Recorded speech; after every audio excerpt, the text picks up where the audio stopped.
Good evening, everybody. Welcome, ladies. Good evening to everybody here who is watching tonight. Let me just introduce myself as we wait for people to populate in here. I'm Aaliyah Jasmine. I will be your host this evening.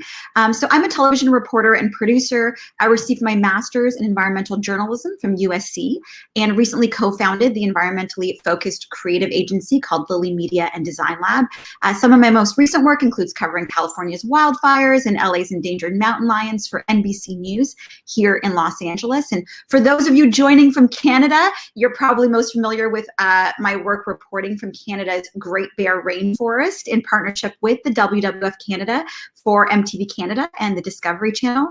I sit on the board of directors for Nature United, and I'm also a fellow of the Royal Canadian Geographical Society. So I am honored to be joining you tonight from my home here in Santa Monica, California. Which I'd like to take a moment to acknowledge as Tongva and Chumash land. I'd also like to acknowledge that Canadian Geographic's offices are located on the unceded territory of the Algonquin peoples who have been guardians of and in relationship with those lands for thousands of years. And I'd also like to further acknowledge and recognize that the work of Canadian Geographic reaches across all of the distinct First Nations, Métis homelands, and Inuit Nunangat, and for that we are very grateful. So I'm delighted to facilitate our discussion with these three amazing women tonight. First, we're going to hear from Ingrid Waldron, Associate Professor in the Faculty of Health at Dalhousie University in Halifax, and the Executive Director of the Enrich Project, which is investigating the socioeconomic, political, and health effects of environmental racism in Mi'kmaq and African Nova Scotian communities. Then we're going to hear from Alexandra Morton, who has become somewhat of a hero of mine and has also been called the Jane Goodall of Canada because of her passionate 30-year fight to conserve British Columbia's wild salmon. She's a field biologist turned activist who has done groundbreaking research on the impact of ocean-based aquaculture. And finally, the ultimate boss lady, Megan Leslie, the president and CEO of World Wildlife Fund Canada. Prior to joining the WWF, Megan served as an MP representing Halifax for 2 terms. As a passionate environmentalist, she was proud to assume the role of environment critic for the official opposition. So the way tonight is going to roll out for all of you guys watching is that we'll first hear from each panelist about her work and experiences for about 5 minutes each. And then I'm going to ask everyone a few questions and they'll have about 2 minutes to answer, but also comment on each other's answers. After which I'll be happy to take questions from all of you, from our audience. So to everyone watching this from Canada and from around the world, please feel free to post any of your questions at any time that you're inspired by this conversation. And you can do that in the chat box or in the comment section at any point that you're tuning in tonight, and I'll refer back to them. So without further ado, Ingrid, let's start with you. Can you tell us a little bit about yourself and about your work? Sure. I was born in Montreal, Quebec, to Trinidadian parents. And I moved to Halifax in 2008 and started doing work on health, the structural determinants of health specifically, and environmental racism. So in general, my research interests include mental illness and help seeking in racialized communities. I'm currently doing a project on the impact of COVID-19 in vulnerable communities. I've looked at also intimate partner violence among elderly Black women, and mental illness experienced by Black women in Nova Scotia, as well as most recently the impact of climate change in the African Nova Scotian community in Nova Scotia. And of course, my biggest project is on environmental racism, the social, economic, and political and health effects of environmental racism. So I think I just want to focus a little bit on environmental racism and my environmental noxiousness, racial inequities, and community health project, which is the Enrich Project. That project I've been conducting over the last 9 years to address, as I said, the social, political, and health effects of environmental racism in both Mi'kmaq communities in Nova Scotia and African Nova Scotian communities.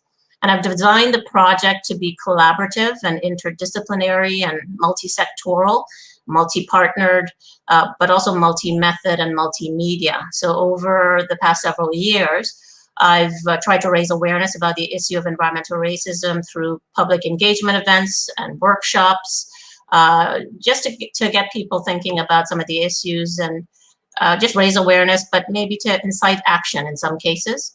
Also doing some data collection, of course, writing journal articles and writing a book that was published in 2018 to continue to create awareness about the issues, but to get the stories out there of the communities that are most impacted. There is a map that was also developed for my project that actually shows the location of these communities near to toxic waste sites.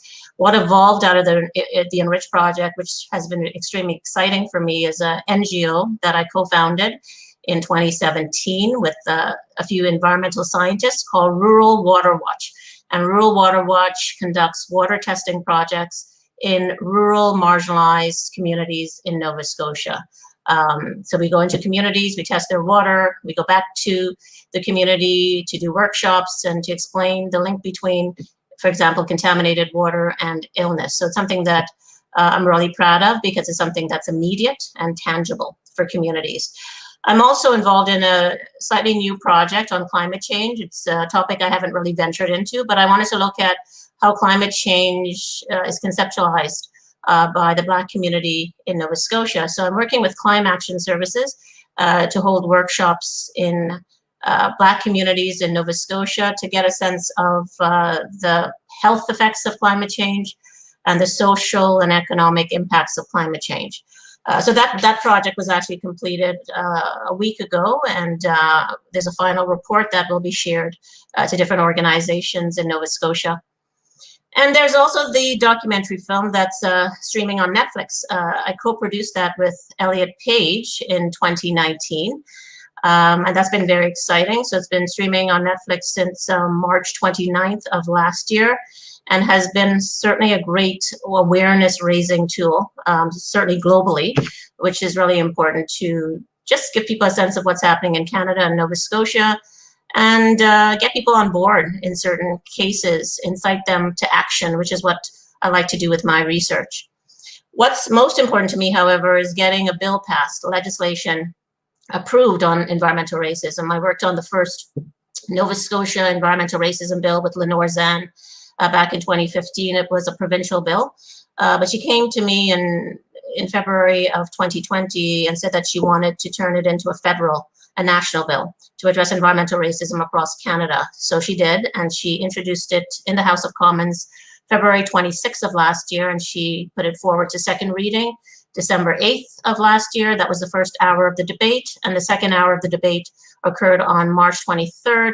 And surprisingly, the bill was approved at second reading. We've been trying to get this bill approved at second reading since 2015. So it's a small victory. The bill is not legislation, but it has an opportunity to be. So I'm really excited about that. I think all the things that I'm doing is important. It's a different approach to addressing environmental racism, but I do think we need legislation. And finally, last year, I co-founded a national anti-environmental racism coalition with Naolo Charles, who is based in Toronto. And the purpose of this coalition is to bring together organizations in the climate and environmental sector to work together to share resources, to share skills, expertise, with the end goal of addressing environmental racism, not simply in Nova Scotia, but across Canada. So we do our work through 6 working groups. And one of those working groups is the Campaigns Working Group, and they were vital in terms of supporting Bill C-230, the environmental racism bill that I mentioned earlier. So that's a bit of a nutshell of what I've been doing through the Enrich project over the past 9 years. Thanks a lot. That is incredibly fascinating. Thank you so much, Ingrid. And it's, I can't wait to hear more from you, because so many of the things you said just, spark so much interest. And I think when you hear about environmental racism, a lot of these big stories kind of come to mind, but what people forget with this intersectionality between social justice and the environment really is how normalized it can be for Black and Brown communities, even things as simple as tree canopy cover, right? And what neighborhoods have tree canopy cover and what neighborhoods don't, and what the implications of those are with asthma rates and everything else. So we'll get into a lot more with you later, but thank you so much. I'm going to turn it over now to Alexandra. The floor is yours. Alexandra, can you tell us a little bit about yourself and about your work? Hi, thank you so much. That was amazing, Ingrid, really interesting to hear. So as a girl, I decided to spend my life studying communication in a large brain non-human animal. And so that basically left the choice between primates, elephants, or the large dolphins. And I picked the large dolphins, particularly the orca or killer whale.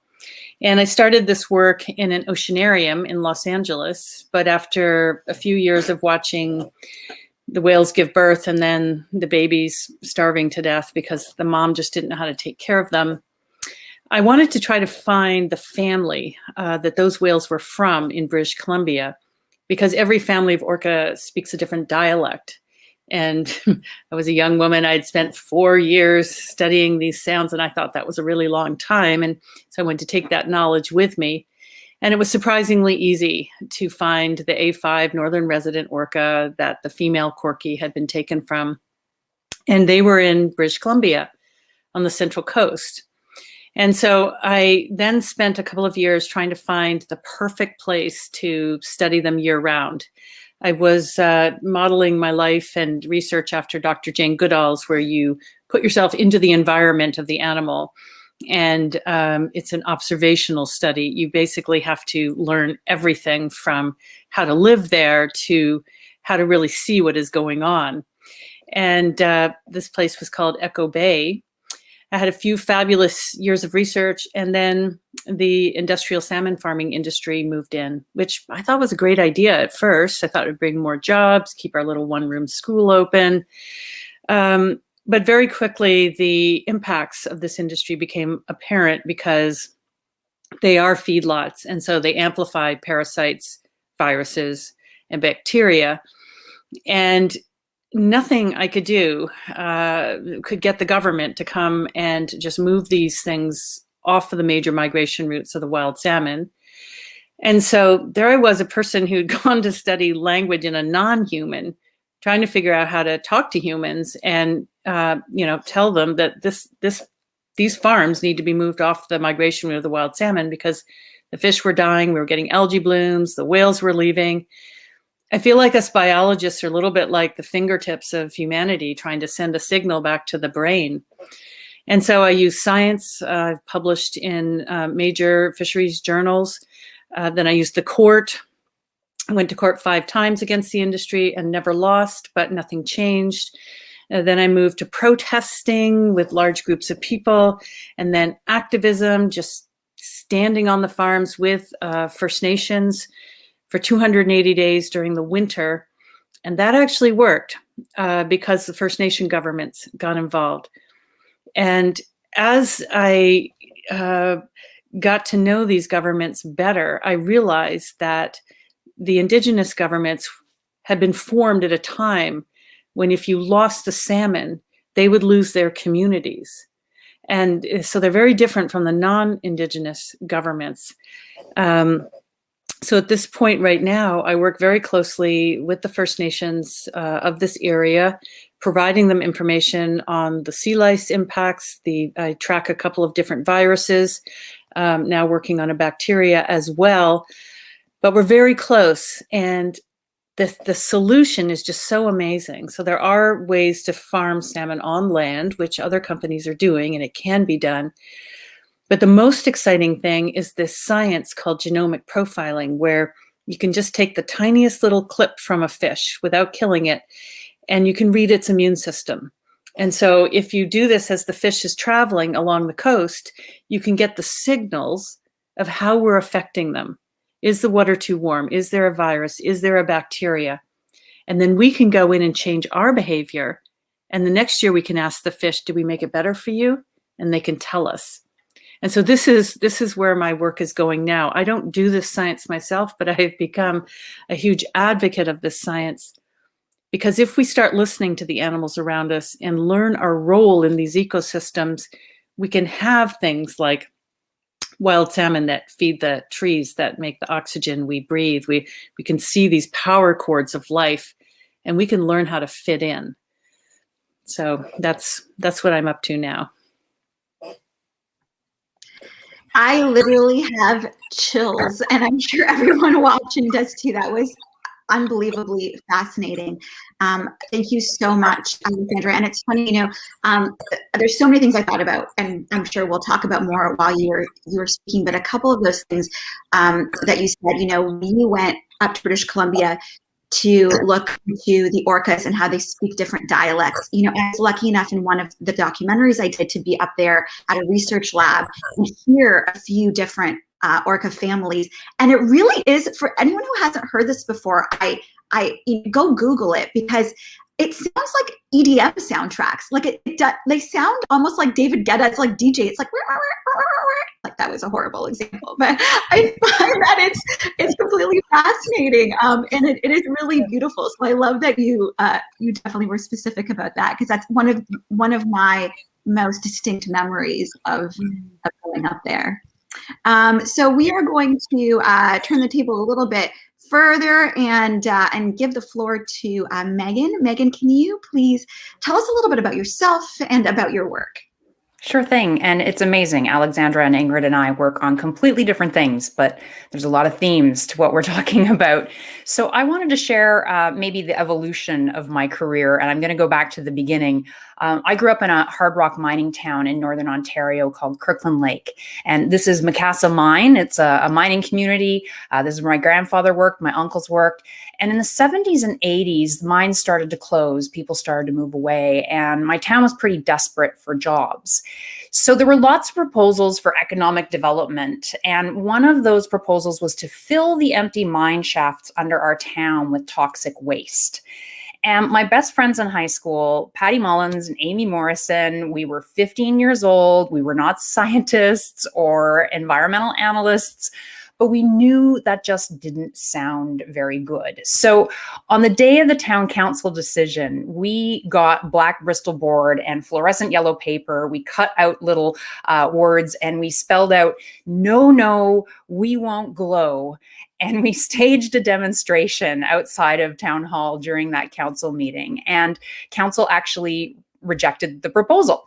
Now, I do not think that Amy and Patty and I made the difference, but that moment had a profound impact on me because it was the first time I'd ever participated in decision-making about the future of my town. And I finally understood that I could be a part of the fabric of community making these kinds of decisions. And I knew at that moment what I wanted to do with my career. So you'll see a slide of me at school. I started in high school organizing an environmental club. I convinced my school to plant trees for Earth Day. I knew what I wanted to do. I wanted to work on the issue of justice. And for me, justice meant environmental justice, social justice, and economic justice. Now, I didn't have that language at the time in high school, but I had this feeling in me that that's what I needed to do. So I went off to university. Here's a shot of me with the infamous Amy and Patty. We were really into protests. We went to a lot of them. This is a tuition protest, I think. And then I went off to law school. And I didn't go to law school because I had this deep, abiding passion for the law. I don't. But I really wanted to learn how I could use the law as a tool for change. I worked on housing and welfare and human rights.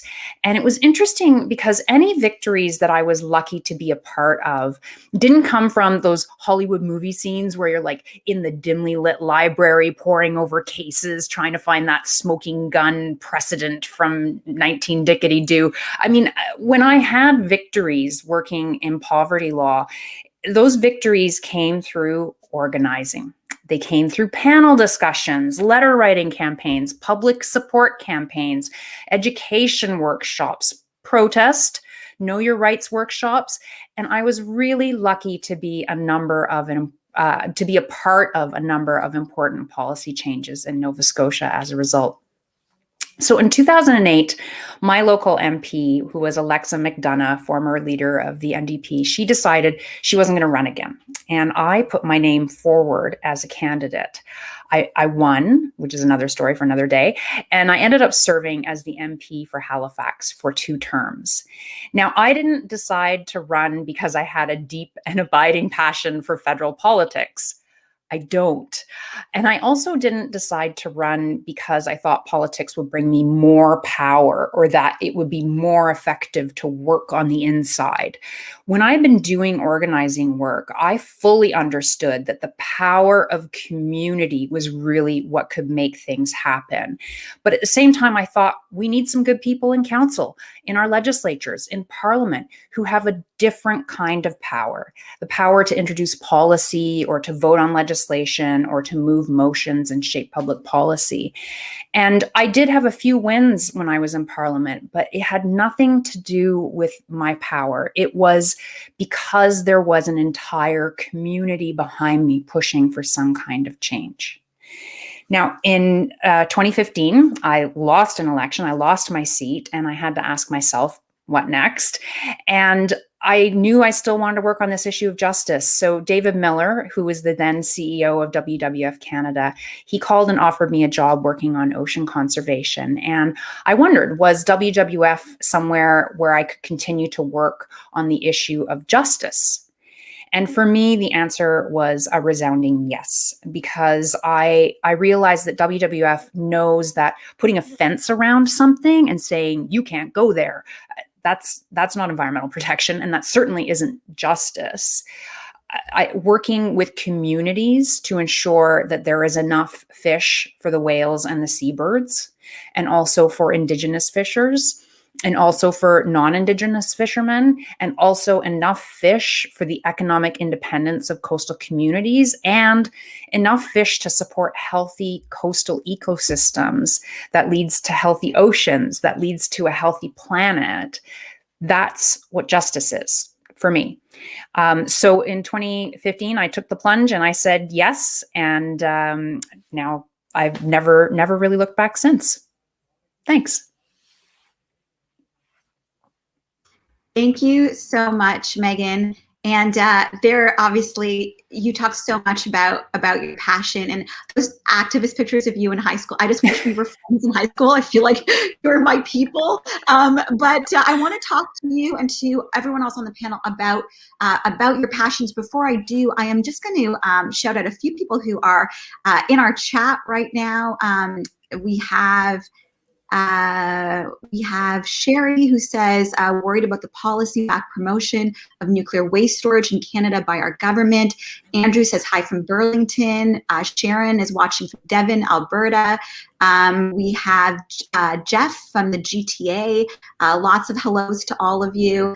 SF Gold says, Alexandra Morton, a national treasure and a hero for those of us who love whales. So all Canadians excited about this panel, enjoying this conversation. So lots of discussion happening in those comments, and comments coming in questions. And for all of you who are watching, keep commenting, ask questions, specific or general, and we will get to them in just a second. But before we do get to all of the viewer questions, I have a few of my own.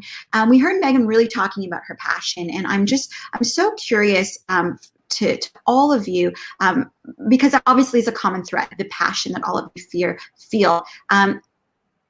Besides being passionate individuals, which you all obviously are, how does your passion drive you, and how do you think passion in particular has shaped your decisions? I'll start with Alexandra. Well, I guess I could say it just has made me relentless, and it has caused me to give up what I really wanted to do, which wasn't to study sea lice or, talk to politicians or occupy a farm, but it just won't let me go. And I want to just say to everybody who feels like the mountain is too big to climb, just take one step and then another step and another step. It's the art of plodding, Plodding. You can cover a lot of ground if you do that. But yeah, the passion, it's an amazing fuel source, isn't it? It stays with you. Ingrid, I see you nodding as well. How is passion what you do? It's exactly the same. It drives me, allows me to be really persistent and consistent with a topic that I think is extremely challenging to address for a number of reasons. I think what most excites me about the project is the interdisciplinary nature of environmental racism. Through the project, I've come to recognize that people in different fields, students and professors and professionals in different fields all have a stake in this topic, whether it's lawyers or political scientists or sociologists or environmental scientists, have come to recognize how interdisciplinary this topic is. And because of that, I continue to learn from students and from professors. And the people that I meet from different sectors often take me on another path, something that I didn't think about, right? For example, Rural Water Watch, the NGO I mentioned, I was kind of ready to say to the environmental scientist, no, that's not my field. That's not what I do. I don't want to do this. But I decided to listen to him. Thank God I did, because I think it's one of the most important, tangible things that I'm doing in terms of giving something back to the community. So I think for me, what keeps me going is the fact that I decided long ago to keep myself open to people who want to meet with me in my office, regardless of how tiring it is. Because, yeah, I mean, I'm extremely busy, but I've continued to say yes. And when I say yes, I meet somebody with interesting ideas and they take me down another path. And I continue to be excited about the project because I'm meeting new people with new ideas and because I've committed to being open to that. But the challenges are real in addressing this particular issue. But if I feel like I'm trying to solve a puzzle in a way. And I think that's what drives me. I feel like there's some answer. There probably isn't any answer that there's no answer there necessarily, but I feel like there's something there that I need to solve. There's a piece of the puzzle that I'm missing in some way, and somehow I need to find it. And that's what keeps me going. It's interesting because it's this thread of not only passion, but also curiosity, right? That seems to be driving all of you. Megan, what about you? Oh, Ingrid put it just like hit the nail on the head with the puzzle of it. I truly don't think that elected officials have very much power. Even the prime minister, whoever he or she may be, can't just snap their fingers and make something happen. They need a constituency behind them. Now, unfortunately, for lots of us fighting the good fight, those constituencies are very powerful. They have lots of resources, constituencies like banks or oil and gas or the aquaculture industry or pulp and paper or pulp companies. They've got a lot of resources. It's harder for us. But to Alexandra's plotting, I love plotting, plotting. How, who doesn't love the underdog story? Let's figure out how we can do this. How do we use this piece of legislation or get this community group or get that media attention? That puzzling, that trying to figure out all the resources to make happen what is possible is really inspiring for me. And that's 100% where I get my passion. It has to be focusing on what's possible, because this is tough work, man. It's tough work at times. Yeah. It's really interesting that how you say like legislation can't be the be all end all. And I find that really interesting, especially Ingrid, and I'm going to turn it over to you, but in the work that you do, historically speaking, when you look at the environmental justice movement, so much of the changes come from grassroots organization, but not enough has been done at the government level, right? So I wonder what your answer is to what Megan said in terms of legislation can't be everything, when obviously no matter how loud people are screaming on the ground level, you do need it to change at some point, or maybe you don't. I mean, what do you think about that idea? There was a point where I thought it was all about legislation, probably 6 years ago. And that was my focus, getting Bill 111 passed. It was my obsession. And then over the years, I realized that as I've allowed the project to be multidisciplinary and intersectoral, that different people have come to me with different solutions, different types of solutions. One solution is testing people's water. That's immediate, right? And that's a different kind of solution, but it's ultimately the most important one because people are concerned about what's in their water. I still think, however, that legislation is important. I remember speaking to Lenore Zan about this at a meeting once, and I said, you keep reintroducing Bill 111. What's the point? It keeps getting shut down. So why do it? She said, well, Ingrid, if we don't have mass mobilization of communities, the bill will never pass. So you need to make sure that you get people on board. And that told me that, yes, it's about legislation, but it's also about the power of community members to mobilize around that bill. So for me now, I think it's everything. I think addressing this particular issue is about legislation. It's a piece of the puzzle, but I think ultimately it's community members that drive the bills that you put forward or the petitions that you sent out. So I agree with Megan. in the end, it's about the people who are impacted and the people who support them. And that's been really evident in the work that I've been doing. Yeah, that's Ingrid's bill to a T. I mean, that's why you've had such incredible success. Like the way that you've been able to organize in community has been breathtaking. Well, thanks. It's been tough. It's really been tough. Yeah. Yeah, and it doesn't sound like any of the work that any of you do is easy. That's for sure. On a consumer level, so much of the marketing for eco-friendly products is targeted at women. And so my question for this panel particularly is, why do you think that like saving the environment is considered women's work? I mean, why is all the marketing really targeted at us? If I could just jump in, it's so interesting. So I just wrote a book, and that was the title I wanted, This Woman's Work, because, woman's work has been sort of, whatever. It's been considered something smaller down the line, but it's really the foundation of us. And we are the ones that create the home and stand ground in that home. And we also have endurance. The men are very spectacular. Like in my field, they go to Antarctica and they do, crazy, amazing things. And it's the women who stay there. And for example, when we did the occupation on the farms, the men couldn't take it for the most part, but the women were able to just hold that ground. And so I just think it's just the way we're made. Yeah, that's interesting. What to the other ladies on the panel, what do you think? And particularly on a consumer level and in terms of marketing, I mean, what do you think about these eco-friendly products really being marketed to women? Great question. I don't know that I've thought much about it. Ingrid, do you have any? Maybe not specific to that, but just kind of building on what was already said is that I started to notice with the project that the people on the front lines of just environmental justice organizing were always women, Black women, Indigenous women. And I was curious as to why that was. And I was kind of wondering, what's the psychological toll of doing that work over and over again, and the disappointment that comes with it, because I'm seeing some of that disappointment, and I've only been doing this for 8 years. And I was a bit kind of like, where are the men? Like, where are they? And a Mi'kmaq woman said to me, Ingrid, this is not considered to be a burden to us. This is Mi'kmaq culture. This is Mi'kmaq tradition.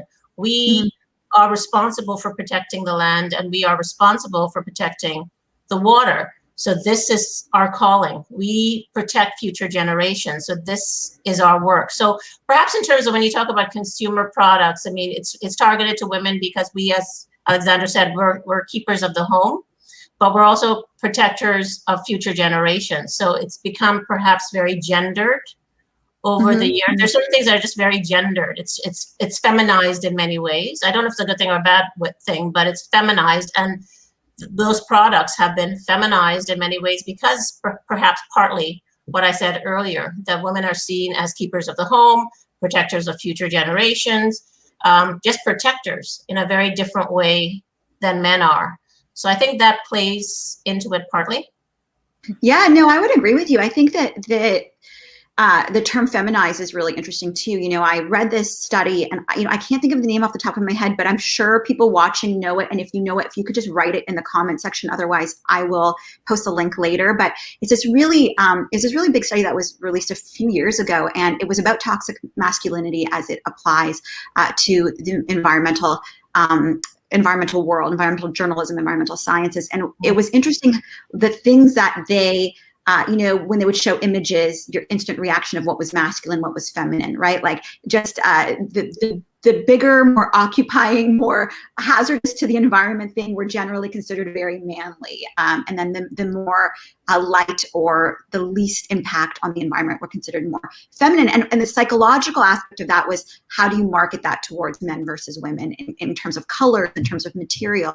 And so I wonder if that has a play in this at all, and it worries me if it does, because it's more than just beyond the environmental realm, but just what it's doing to our conscious for both women and men in terms of the toxic masculine. Yeah, and we're not going to save the world with environmentally friendly deodorant. I mean, it's got to be bigger than that, that's for sure. Yeah. Even if the color of the container is black, men will buy it. Yeah, exactly. All right. So there are obviously, there are some female environmental leaders who have become household names, like Jane Goodall, we mentioned earlier, Greta Thunberg, and you three are each leaders, especially in your respective fields. Can you name a woman who is not on this panel that you would consider a pioneer or a champion in environmental leadership circles, and what it is that they are doing to make waves? And if you see me looking down on my phone, it's because I am probably going to be trying to follow them on Instagram as we talk about them. So let's start with you, Megan. I wish you had given us a heads up on these questions. They're like real think on your feet questions. You know what? I'm going to name somebody who I work with, who's a colleague at another organization, and that's Justina Ray at the Wildlife Conservation Society. And I'm naming her precisely because of what Alexandra was just talking about with plotting. This is a woman who has worked on many things, including caribou, and who just has done the work and keeps doing the work. She's a scientist, she's credible, and one of our environmental unsung heroes. Amazing. I'm going to select some individuals from Nova Scotia. I'm a bit biased, but the individuals that I've been working with, I have been amazed by. Doreen Bernard and the other grassroots grandmothers that were featured in the film have done amazing work, persistent and consistent. Louise DeLeo of South Shelburne, also featured in the film. What she's been able to accomplish since 2015, when I first met her, closing the landfill that had been open since 1943. She got that closed in 2016, and then some. Amazing. Vanessa Gray in Amjinwang First Nation, Chemical Valley, Sarnia, Ontario, in her 20s, and has done some really amazing, and like a true blue activist, has done some really amazing things and is really committed. And there are many others, but for me, it's the women that I've met and who have spoken at talks that I've been involved in, and events that I've organized. I've seen what they've done on the front lines, and I think we've got some amazing women right here in Canada who are grassroots organizers. So I would like to give it to them. Well, two people. I do have to go back to Jane Goodall. She's wonderful, and she's very proper in the way she presents herself. But I heard her at election recently, a lecture, and she goes in her very sweet English voice. For any of you climate deniers out there in the audience, you can just leave now. This was fabulous because it was feminine, but it really drew the line. But I also have to give kudos to Elizabeth May. I don't know, that woman, she just keeps going. She gets elected. She's on top of so much. She's protesting, getting arrested. Really, it's just, people call me the ever ready bunny, but I don't know really where her energy comes from. And I worry often about her that, that she, because she puts so much out there, but she is a hero in this country. Those were great answers. And I have like 1,000 more questions that I cannot wait to ask you. And I hope that I can jump in here, but I'm going to give everybody else a chance right now to ask as well. So let's head over to Don Randall says, yes, Elizabeth May. Sherry says, my question is, what type of novel ecosystems do we need to have access to whenever the ecological losses have occurred? And how do species turn out to adapt to this idea of cohabitation? Does anyone have an answer for that one? Can you repeat it? What? Yeah. I'll repeat it. Sherry says, I don't know who it's directed to, so anyone can jump in here and answer this one. My question is, what type of novel ecosystems do we need to have access to whenever the ecological losses have occurred? The moon. That's a novel ecosystem we probably need access to. That's a very interesting question, because I don't know that there are any novel ecosystems on Earth. We've kind of covered the planet with ourselves. There are some places that are called climate refuges. So we know that ecosystems are changing because of climate change. And we've been able to figure out, well, where are places on the planet that will be maybe less impacted or the last to be impacted. And we can kind of think of them as refuges, especially for wildlife. So those refuges exist in different places on the planet. I'm very hopeful that we don't get to that point. Yeah. But when we're thinking about protected areas, for example, it's important to think about, well, where are those refuges, and should we be protecting those areas for whatever comes in the future?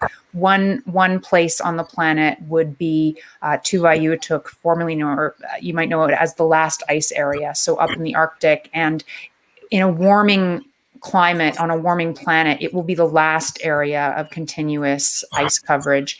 And this area is now protected as a marine protected area, and it's really important for ice-dependent species. So it's forward thinking, or trying to climate proof as much as we can. So thinking about those refuges as opportunities for protection and stewardship as well. You think also, and I'm not sure if this relates to the question, and I might be far off here, so I pose it as a question as well, but the idea of reintroducing native species to an environment that is going through ecological loss, that the famous video of the wolves in Yellowstone or whatever, but those kind of ideas of when you are seeing like biodiversity lost in an ecosystem, to maybe find natural solutions for that ecosystem, that would be a way forward. Absolutely. Absolutely. And that's why, in terms of restoring the wild salmon, it's not hatcheries. We don't need to manipulate them. We need to strategically get out of the way. Basically, we need to see where the power lines are. We need to understand how things are connected and what is causing this ecosystem that is keeping us alive to work. And so, I try to talk sometimes in terms of like your car's engine. You wouldn't want to, put sand in the gears and all of this. No, you want to just figure out how it works and keep it running. And I think the natural solutions are really the only solutions, because they've been hammered out over the millennia. Yeah, and also, making these ideas simpler for a mainstream audience, right? Like, I see that obviously in a lot of the work that I do. I'm sure, Megan, you do as well. But the idea, there's so much incredible information that I feel like lives in these scientific circles that are often, there's a gap when it comes to, obviously, every American can tell you every name of every Kardashian sister, but has trouble telling you what a greenhouse gas is, right? Like, there's this huge communication gap that exists. And it's interesting because, in your work, especially, with the salmon, I think, me personally, I had such an incredible experience with that when I went down to do my first documentary in the Great Rainforest. And I had no idea how big of a part the salmon plays. We went down there to really talk about the spirit bear, right? Like, it gets the most attention up there. And once we were up there to see, I was there for a salmon run. I was very lucky. It was one of the most incredible things I ever saw. It was a long time ago when the salmon runs were still very populated and incredible, and you'd see them jumping out of the water. And but one of the most incredible things for me was just seeing like all these dead salmon everywhere. And at first it seems like very morbid, and then you realize how incredible it is for the whole ecosystem if you look closely. And for those of you watching, you may already know this or you may not, but it was one of the most incredible things for me to witness. And jump in here at any time, Alexandra, because I'm on your territory. But when you see this one salmon that had all of its, had its brain eaten out by the wolves, and then had its stomach eaten out by the bears, and then it's being picked out by the bald eagles, and then all of a sudden, like, the carcass has just gone into the ground and then helps make these huge trees that then help us breathe. And it's this entire ecosystem, and without the salmon, that all breaks apart. But when you think of the Great Bear Rainforest, you don't necessarily think right away like, oh, it's the fish that is the main thing here, right? Yeah, I feel like I'm teaching people the birds and the bees. This is all connected. Some people are like, oh, I don't eat salmon, so it doesn't really matter. But I'm like, do you breathe? Because when it blows southeast in the city of Vancouver, you are breathing fresh air made by trees fed by salmon. So yeah, I think everybody here realizes it's the storytelling is the way to communicate with people. But not just for the general public as well. Oh, sorry, Ingrid, go ahead. Oh, it wasn't you. It was Leah. Sorry. Not just for the general public. I mean, I think about the Species at Risk Act. So we have species that are at risk of what? Of extinction. And we need to take action to prevent that from happening here in Canada. And what happens is there's a species, and then we have an action plan, and we say, these are the things that will bring that species back. And then here's another species, and these are the things that will bring that one back. And we have these plans for each species that, if you add them up, are practically impossible to do, will cost, I'm going to, be silly, $1 bajillion trillion. And it's just, you can't do it. Well, what if we looked at all of this differently? Something we're working on in the St. John watershed is something called priority threat management. So what are the threats that we need to tackle that impact multiple species? Because back to the original point, this is an ecosystem. So maybe we can actually get this done, save more species, protect or safeguard more species, and bring back their populations if we treat the whole ecosystem and not just have these like random siloed attack plans for different species. And this is smart people, and this is our government sort of forgetting to look at the big picture, forgetting what that story is of the eagle and the salmon and the bear and the trees. So it's public education, but you'd be surprised how those of us working in this world also forget that story. That's a great note, actually. I think that is something that we forget. We get so far into it and in the silo, and that is really it's a really interesting point, actually. We have another question here from Aaron, and it's, how can the average, I like this question, how can the average Canadian make a difference in the work that you do? So people who are watching this, who want to help in the work that each of you are doing, how can the average Canadian help you? Well, in my project, I mean, I think there are many ways. I think, are there communities near to you, in your neighborhood, in your backyard, that are experiencing forms of environmental injustice? Get to know them, develop authentic and organic relationships with them, learn about the issues, be present, show up, attend events. People will start to get to know you because they see your face all the time. That's kind of the way that I did it, because I was new to Nova Scotia. And then everybody's on Facebook. The communities that I work with, they have Facebook pages, and sometimes there's a call to action, and they post that on Facebook. So if you want to kind of start getting into immediate action, activism, advocacy, get onto the pages of the communities that are on the front lines. It's another way actually to enter the communities and to get to know people. So I would say, learn about the issues, support the communities, but I think also, most importantly, sometimes when you are, you want to support communities, there's this, because you're so passionate, there's this tendency to kind of take over and impose yourself on people. And it's not because you're a bad person. It's because you're so passionate about the environment and you want to support. But I think it's always important to remember that you should let the communities lead, and that you should be in the driver's seat. It's like a bit of a dance, right? Somebody has to lead, and the other person needs to make sure that they know when to step back a bit. So many people are, they're very enthusiastic about these issues, but remember that communities are experts in their own lives. Sometimes what they don't have is the resources, right? So they need supporters, because the supporters may have connections and networks and, financial resources, all types of resources. So just remember that you're there and that you can provide support, but listen to what they're saying and make sure that they're always in the driver's seat as you're trying to build those relationships. But for me, it's finding out what's going on in your area, in your community, who's on the front lines, how do you get to know them, show up, be there, get on the Facebook page, know exactly what's happening at any moment, see whether or not there are places where you can help them. If there's a call out for tools, because they're building something in their community, or they want you to sign a petition, or there's a fundraiser, or those are really immediate things that you can do, and it helps you to build relationships. Yeah, sometimes it's your job to bring the coffee. Yeah, Sometimes it's your job to drive people to the meeting. that's You right. know, Ingrid, everything you said, yes, those Facebook groups are gold. Sometimes organizations have email lists. Get on them. You know, so you can hit delete. So you got too many emails, hit delete. But you're going to open a few of them and you're going to realize, oh my gosh, there's this great thing that I can attend, or there's a great thing I can do, or a great thing I can give money to. Like just getting connected in that way, you'll be wanted. You know, your efforts will be wanted, and they'll be myriad. Mm-hmm.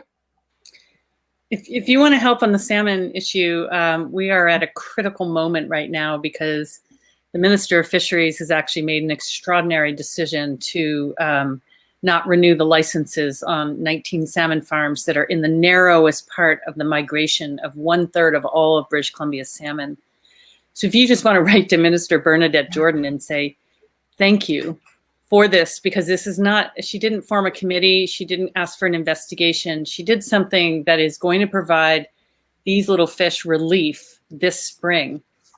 So I have a Facebook page and I'm going to be out counting sea lice on these little fish, which I don't expect there to be any. They should be beautiful this year. And so that people know that this action has actually helped this wild salmon run. And the other thing you can do is just tell your restaurant, please don't buy farm salmon till it's raised in a tank.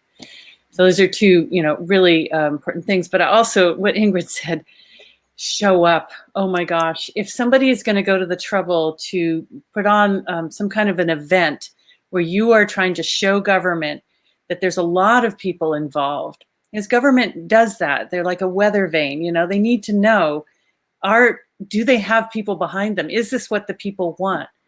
Show up. And if you can't be there, buy somebody else a bus ticket or give some funding. It really, really makes a difference for everybody to get involved in issues like that. Thank you so much, ladies. And, I'll just echo something that Ingrid said that I feel like, I'll say it again. It's so important not to go into a community and tell them what they need, but to ask them how you can help them. And I think that is a really important takeaway. All right, another question here is, what can we do to act on environmental policy that affects Canadian companies creating risk of ecocide abroad? For example, a particular Canadian oil and gas exploring Kavango Basin in Namibia. That kind of went over my head a little bit, but I think what the question here is, what can we do to act on environmental policy that affects what Canadian companies are going out and could be hurting the rest of the world? What can we do? I think is what they're asking. Yeah, like Canadian mining companies. I would definitely find the people the activists who are involved with that, and you might have to just stand in front of their office for a month. It might take something like that, but this is so important because these companies that are based in one country and then do their business in another country, they're not, this is not working, particularly companies based on share price. And so I really do think we need to stand up against this. Because that's what's going on with the salmon farming industry. These companies all have their head offices in Norway, which is a fabulous country with a lot of conscience, but it's not being applied to the coast of British Columbia. So you have to make these companies famous for what they are doing and just stand in the way of it. We have a question here that's specifically for you, Alexandra. It is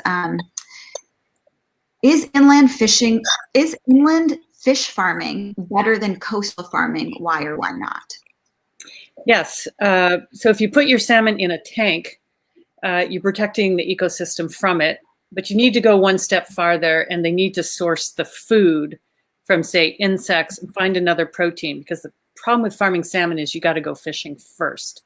So really what is better is to farm a fish that eats vegetable matter.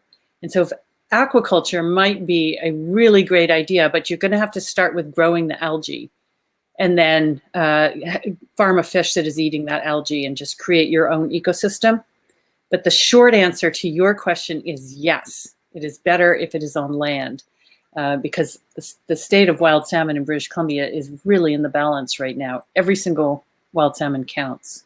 And Alexandra, that's always right. Like closed containment, on land fishing, aquaculture, always better. Well, so I'm not really an expert on all the species, but yeah, they're feedlots, and feedlots have to be closed. We learned that with avian bird flu and, all the cow diseases. Yeah. It's intuitive. Yeah. Thanks. This is a question from Sophia for everyone on the panel. Sophia asks, Sophia's question just moved. Sophia asks, what advice do you have for a young environmental science female student who is starting to find her passion?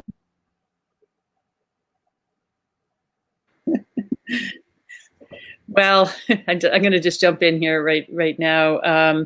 Don't say go become a doctor. Don't say that.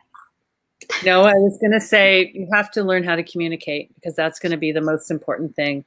The short video, I have learned to make short videos, which I'm like the last person you would think would do that. But you need to learn to communicate, and you also need to put a really high priority on caring for yourself. Because I see these spectacular young activists who think they can just go hard and fast, and then they burn out. But power to you, and contact me on Facebook if you want more advice, because we really need more of you. I would also say that there's different ways into the environmental field, not just environmental science or the focus on pollutants, because I've seen that with my project, that you can get into the environment field through sociology. Those are environmental sociologists. That's more of what I do. If you have a concern about colonialism and capitalism and you want to conceptualize this issue around racism and issues like that, that's one way to do it. There's, you can get into it through health. You can get into it through planning, through geography. So I don't know if she's in environmental science in the discipline as yet, but recognize that there are so many different disciplines through which you can address environmental issues, and not just the traditional environmental science discipline. I just find it's really exciting, the different ways in. So I would kind of encourage her to explore that before she settles on any one aspect of environmental science. Yeah, that's a great point, because you even see like so many people in the last few generations of high school graduates were really interested in tech, right? Obviously with Silicon Valley blowing up, and now you're seeing so much of that interest in clean tech. And these kids who went on to college and really got into tech and are now going, okay, how do I use these skills to address the climate crisis? So that's a really good point. I'd love to add one thing.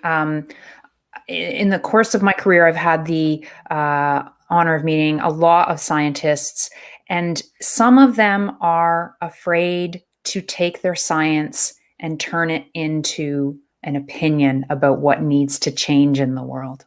And I've explored this with them, and it comes back to, I'm not a scientist, so I'm going to get this language wrong, but science, nothing's proven right. It's just a theory until it's proven wrong. And no, you're being a chicken. If you have learned the science and you know what is right and what is wrong, you have got to do advocacy. You have a responsibility to do advocacy. Yes. So if you are worried or scared, I'm going to tell you there are amazing scientists on science Twitter. Find one or two of them, and you will all of a sudden find this entire community of scientists who are brave and opinionated and who are fighting for what's right. And then, so you'll have that community, you'll get to know them as real people as well, because they are real people. And then I would say, and don't forget the community groups, don't forget the NGOs, don't forget, folks like me who are looking for those scientists to help advance the work that we're doing, because your work is incredibly powerful. And I do think you have an obligation to take that knowledge and give back a bit with it. Fantastic point. Yeah, absolutely. And for anyone watching this who is a scientist, doesn't know how to tell those stories, contact me. I just started an environmental creative media agency just for that, to help bridge that gap, that communication gap between scientists and the environmental world and mainstream media. And I mean that wow. anything. And I'm happy to help with those messages as well, because I think it is really important everybody is able to speak as eloquently as the women here on this panel did today. Thank you guys so much. We have to wrap up here, but there's one question that keeps popping up over and over and over again. So I'm just going to ask it as our last question. It's for Alexandra. Should we or should we not be eating wild Pacific salmon? Yes, eat wild salmon from Alaska. It's well-managed fishery, and you're feeding an industry that is protecting the fish. There you go. All the people who asked that question, you now have your answer. Ladies, thank you so much for being with us this evening, for giving us your time as we sign up for the night. I also wanted to remind our audience that Canadian Geographic's publisher, the Royal Canadian Geographical Society, of which I'm a fellow, is a nonprofit organization, and donations are greatly appreciated to help the society put on programming like this. So please consider that as a way of helping as well. Thank you so much, Ingrid, Alexandra, and Megan, for joining us tonight. I know your schedules are so busy. Your wisdom was unbelievably appreciated by myself, and as well, you can see how much your insights were appreciated by all the people in this comment section and who are watching. So we look forward to watching your work in the years to come. I can't wait to watch that documentary. And good night, everybody. Thank you. Thanks for having us. Thank you so much.